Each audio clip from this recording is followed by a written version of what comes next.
¿Qué onda, gente? Pues lo prometido es deuda. Me comprometí a leerles 10 de mis poemas favoritos.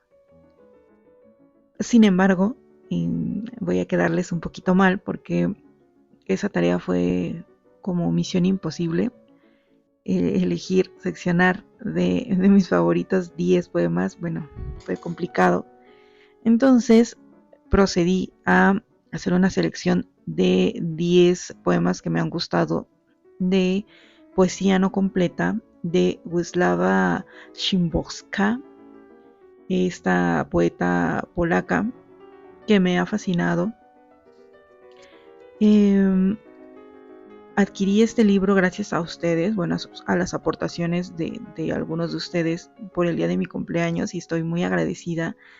Realmente deseaba ya con antelación un encuentro tan cercano con esta poeta y bueno, por fin he podido hacerlo y estoy muy contenta por lo que he leído, por lo que he descubierto de ella. Es fascinante, espero que también les guste y bueno, pues vamos a comenzar.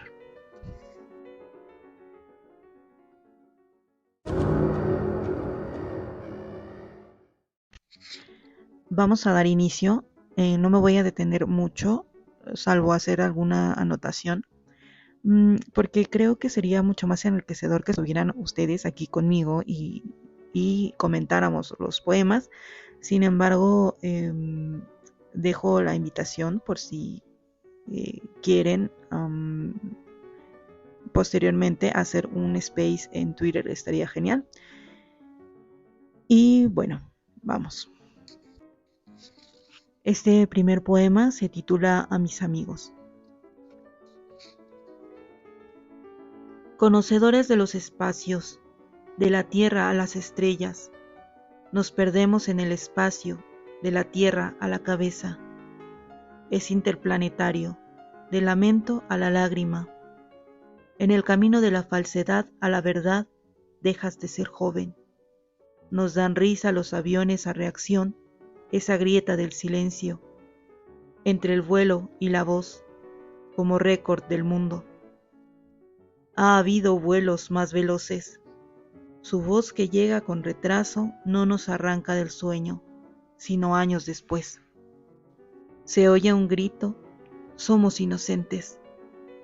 ¿Quién grita? Corremos, abrimos las ventanas. La voz se corta de repente. Detrás de las ventanas, las estrellas caen, como cae después de una salva, el yeso de la pared. Me deja un sentimiento de nostalgia. Me gusta mucho esta frase que dice, en el camino de la falsedad a la verdad dejas de ser joven. Y porque habla un poquito de la pérdida de la inocencia, de este dejar de soñar, de acercarse a la verdad como ver la realidad, ¿no? Tal cual es en el contexto en el que ellos se encuentran, pues que es un contexto de guerra. Es un poema, pues sí, muy nostálgico, devastador, pero en el fondo se siente como ese acompañamiento, ¿no? De los amigos, de crecer en el mismo sitio, de vernos crecer. Y bueno, eso es lo que me ha gustado mucho de este poema, porque es un poco lo que pasa en el barrio, ¿no? Con con los amigos de la infancia, con los amigos de juego, que pues sí, vamos creciendo y vamos viendo de cara a la realidad y nos damos cuenta del contexto en el que vivimos, pues dejamos un poco de soñar, algunos más que otros, y pues sí, es triste, pero a la vez cuando nos vemos en la calle, no sé, de reojo o nos saludamos de frente, es lindo saber que estamos aquí.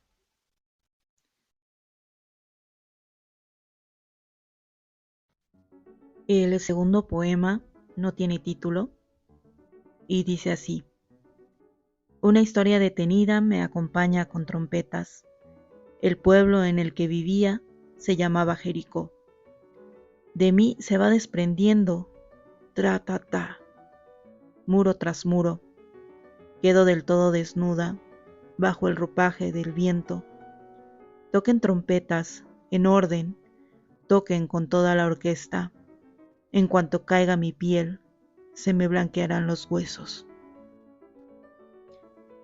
La referencia que hace la poeta a la ciudad de Jericó, que es una ciudad mítica, una ciudad bíblica, eh, me gusta mucho porque la historia de Jericó cuenta que el pueblo de Israel rodea Jericó durante 7 días, hacen un sitio y al final de estos 7 días tienen que tocar al mismo tiempo los músicos la trompeta.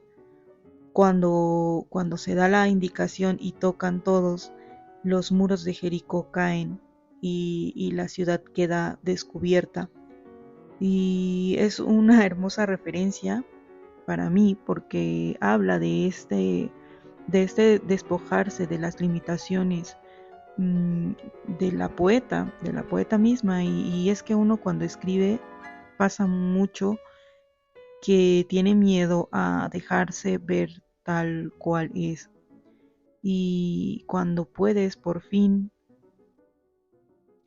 derribar esos muros, puedes no solamente verte tú tal cual eres, sino también puedes mostrarte tal cual eres. Y es algo muy especial, es un punto de encuentro entre ella y yo, y me parece pues extraordinario que pueda haber poetas que se desnuden con esa profundidad, ¿no? Ojalá que siempre podamos hacerlo, eh,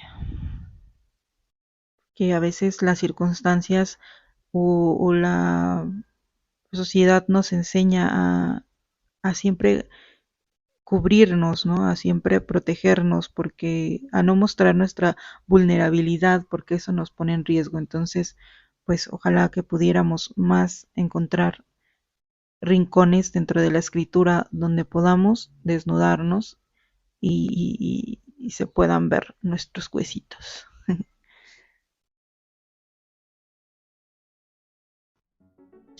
Naturaleza muerta con globo es nuestro tercer poema. Se lee así. En lugar de que vuelvan los recuerdos, en el instante de la muerte, solicito el regreso de las cosas perdidas. Por las puertas y ventanas, los paraguas, la maleta, los guantes, el abrigo, para poder decir, ¿qué me importa todo eso?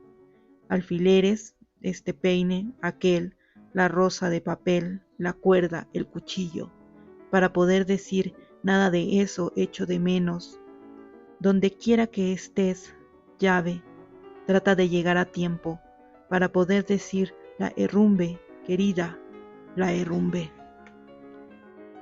Descenderá una nube de constancias, de pases, de expedientes, para poder decir el sol se pone. Reloj, fluye desde el río, deja que te tome en mi mano para poder decir finges la hora. Aparecerá también el globo secuestrado en el viento para poder decir aquí no hay niños. Vuela por la ventana abierta, vuela por el amplio mundo. Que alguien exclame, ¡ay!, para poder llorar. Pues una vez más la poeta hace mención de los recuerdos, de la nostalgia, de la pérdida de la inocencia. Al decir no, aquí no hay niños, bueno, pues es una manera de afirmar la pérdida de la esperanza. Y bueno, es muy significativo teniendo en cuenta el contexto en el que se desarrolla esta poeta. Puede uno imaginarse eh, pues cada uno de los sucesos que la hicieron o que nos hacen también, ¿por qué no? Ir perdiendo esta esperanza, ¿no?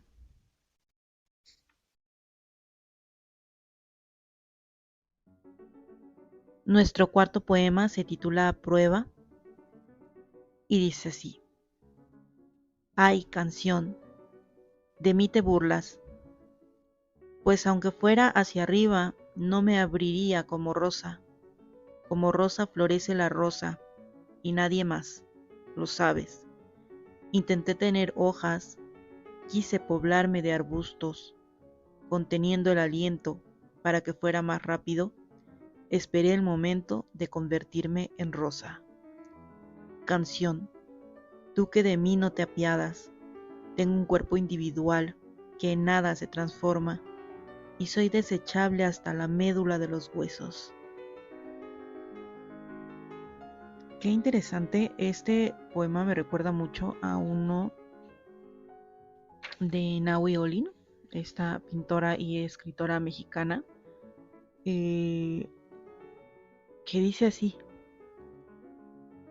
lloro de dolor, desgraciada de mí, no tengo más que un destino, morir, porque siento mi espíritu demasiado amplio y grande para ser comprendido, y el mundo, el hombre y el universo son demasiado pequeños para llenarlos.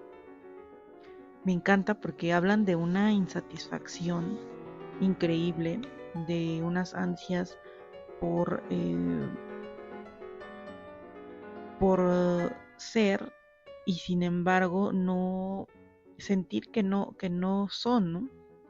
Que a veces así pasa. No sé si ustedes también lo sientan, de repente siente uno que el mundo es demasiado pequeño. Y Naui tiene otro poema que también habla de eso, de ver a la muerte como esa ruptura de las limitaciones humanas y ese dejar de sufrir, que finalmente es cierto, ¿no? Eh, y que es duro de aceptar como realidad y que sin embargo eh, pues nos libera de cierta manera de esa carga de seguir viviendo. Eh, Porque sí, a fin de cuentas es como una queja, ¿no? Eh, mm, y, y bueno, pues a veces es bueno también, ¿por qué no?, quejarnos de esta insatisfacción.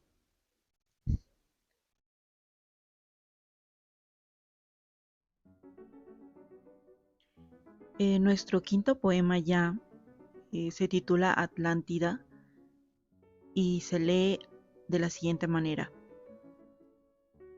¿Existieron o no existieron? ¿En una isla o no en una isla? ¿Un océano o no un océano? ¿Se los tragó o no? ¿Hubo quien amara a quien? ¿Hubo quien con quien luchara?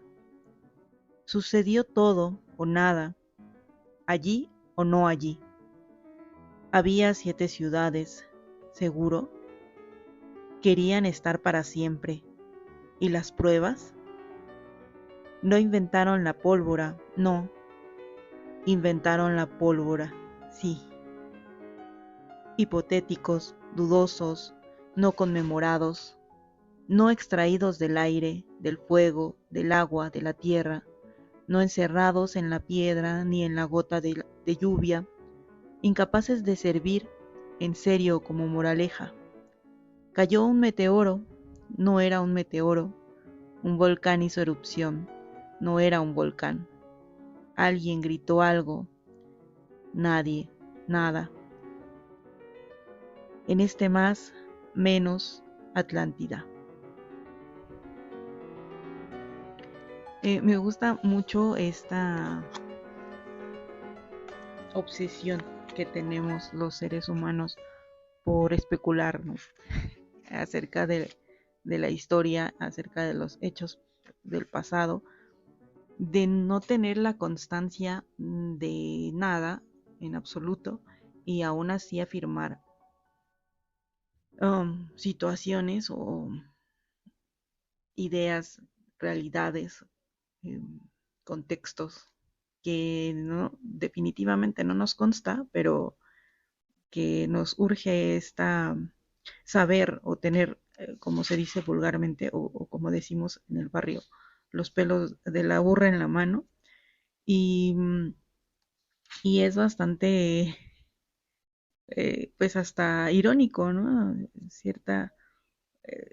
Cierto sarcasmo en ese poema. De todas maneras, aún sin saber qué pasó con Atlántida, pues nos afecta, ¿no? Directa o indirectamente, porque forma parte de la historia, y es muy interesante ponernos a pensar que en realidad no sabemos nada de muchas cosas.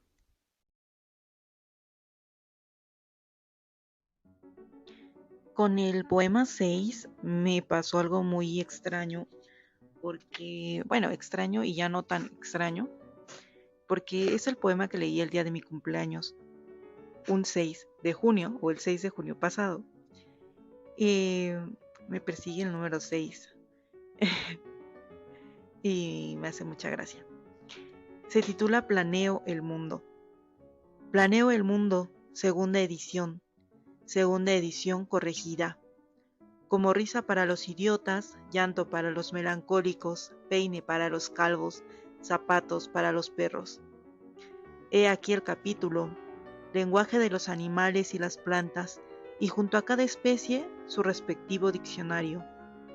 Hasta un simple buenos días intercambiado con un pez, tanto a ti como al pez y a todos, los reafirma en la vida.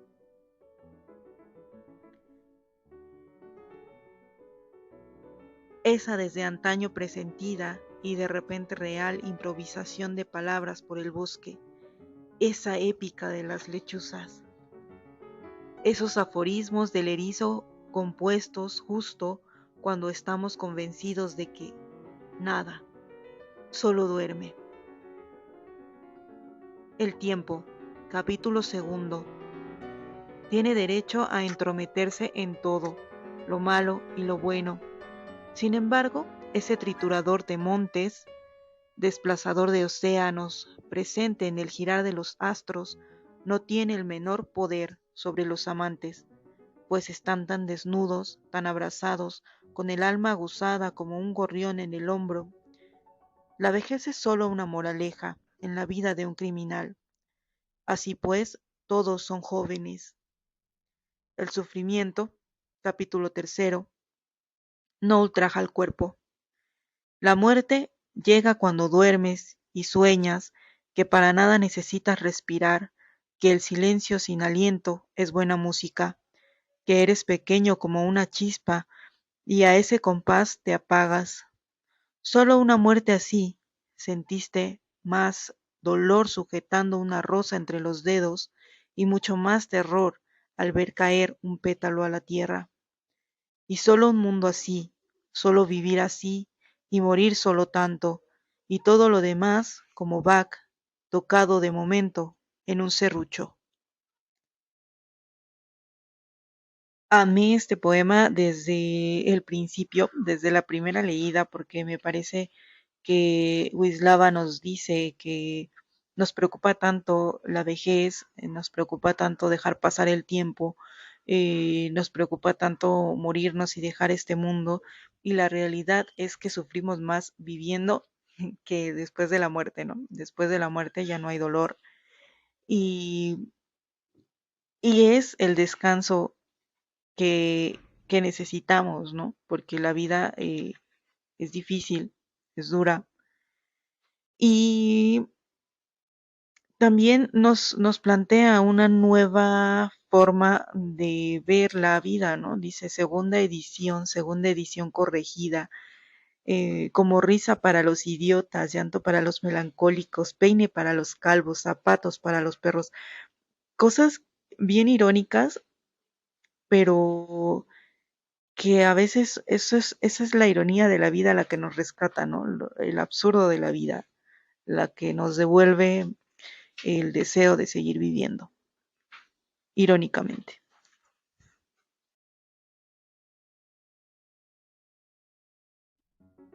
Séptimo poema ya se titula Museo.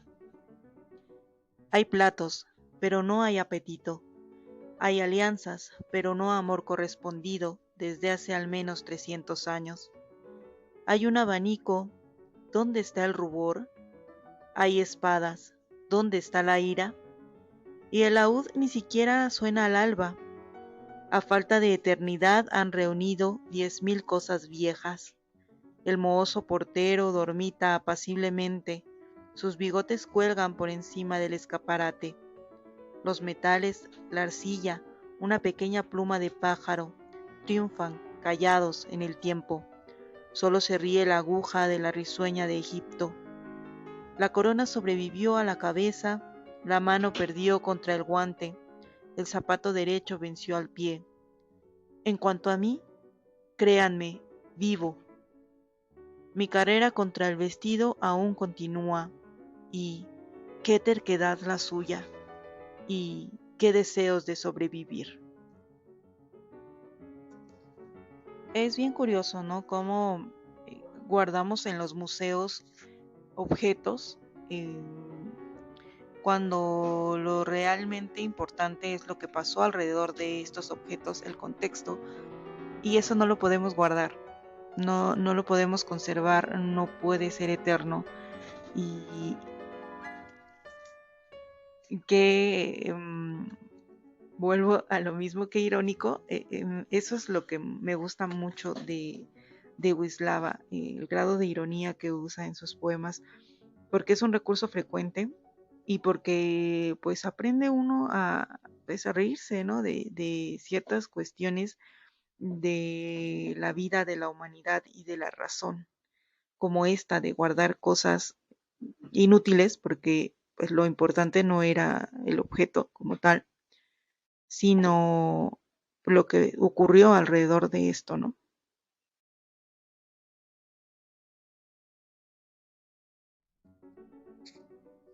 Octavo poema, El resto.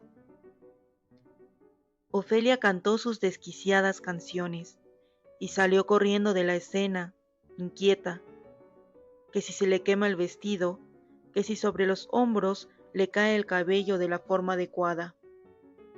Para verdadero colmo, se lava las cejas de esa negra desesperación y, como auténtica hija de Polonio, cuenta las hojas que ha arrancado a su cabello para mayor seguridad. Ofelia, que a ti y a mí nos perdone Dinamarca.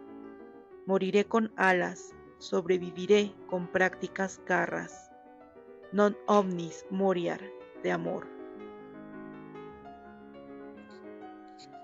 Cuando leí este poema me acordé de una cita que había leído hace tiempo de Simone de Beauvoir, que dice: el día que una mujer pueda no amar con su debilidad, sino con su fuerza, no escapar de sí misma, sino encontrarse, no humillarse, sino afirmarse, ese día el amor será para ella, como para el hombre, fuente de vida y no un peligro mortal.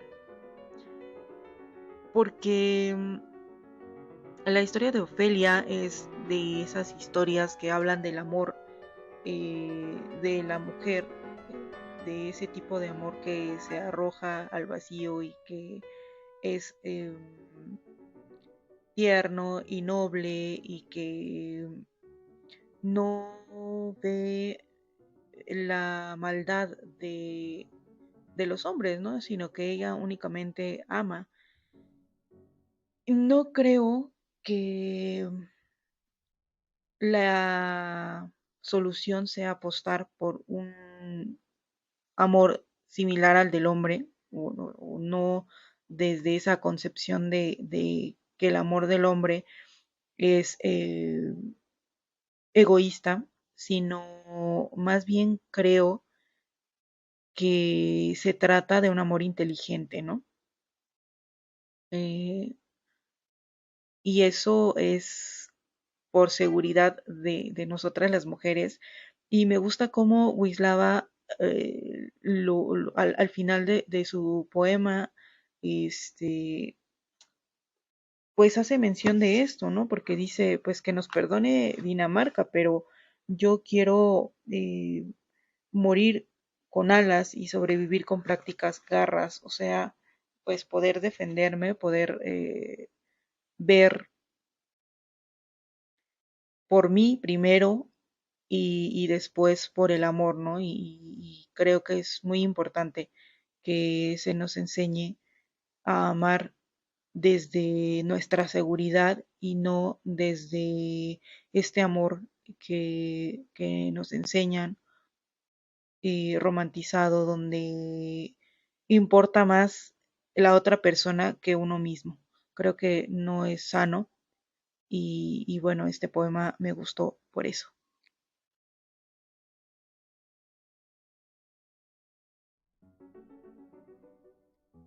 Poema número 9. Parábola. Ciertos pescadores sacaron del fondo una botella. Había en la botella un papel y en el papel estas palabras: ¡Socorro! Estoy aquí. El océano me arrojó a una isla desierta. Estoy en la orilla y espero ayuda. Dense prisa, estoy aquí. No tiene fecha. Seguramente es ya demasiado tarde. La botella pudo haber flotado mucho tiempo, dijo el pescador primero. Y el lugar no está indicado, ni siquiera se sabe en qué océano, dijo el pescador segundo. Ni demasiado tarde, ni demasiado lejos. La isla aquí está en todos lados, dijo el pescador tercero. El ambiente se volvió incómodo. Cayó el silencio. Las verdades generales tienen ese problema. Qué curioso es que cuando una persona da muestra de dolor, las demás personas se incomodan, ¿no? O cuando alguien pide ayuda, los demás que no sabemos cómo ayudar, obviamente, pues nos incomoda porque precisamente no tenemos idea de qué hacer o, o decir, eh, pues para mitigar el dolor o para solucionar un problema. Y eso nos provoca tal incomodidad que, bueno, preferimos hacer caso omiso o hacernos los desentendidos. Y este poema me gusta porque la isla aquí está en todos lados y todos estamos en una isla desierta esperando ayuda.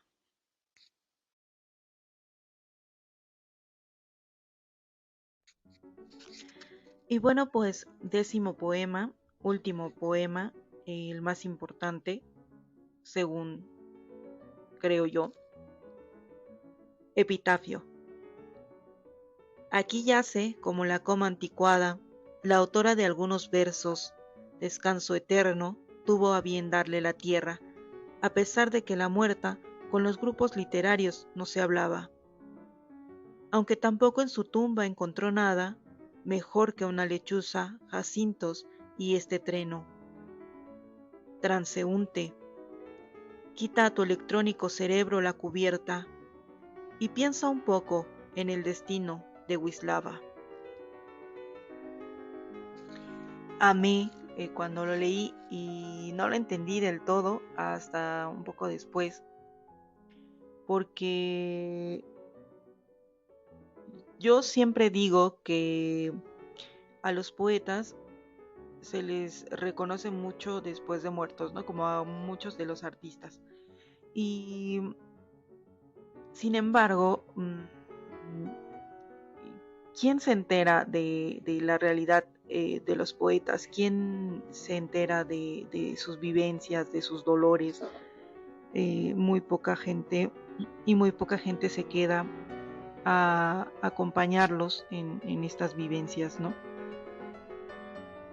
De manera que va sonando a hipocresía las alabanzas que muchos lanzan a los poetas cuando la realidad es que muy pocos se quedan a enterarse de todo, no nada más de un poema terminado que suene lindo, que tenga estética que tenga lírica, sino todo el proceso creativo y desde dónde surgen estas inquietudes o estas quejas o estas denuncias. Y creo que deberíamos de poner mucho más importancia en las personas que en las teorías y que en el arte, a fin de cuentas.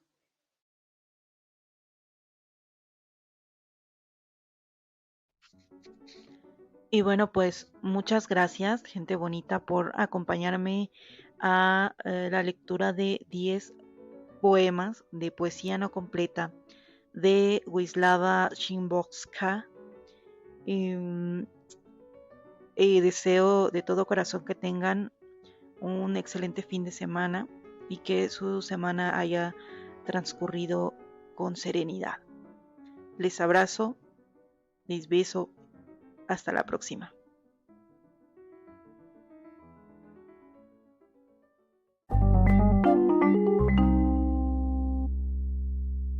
Lacónica.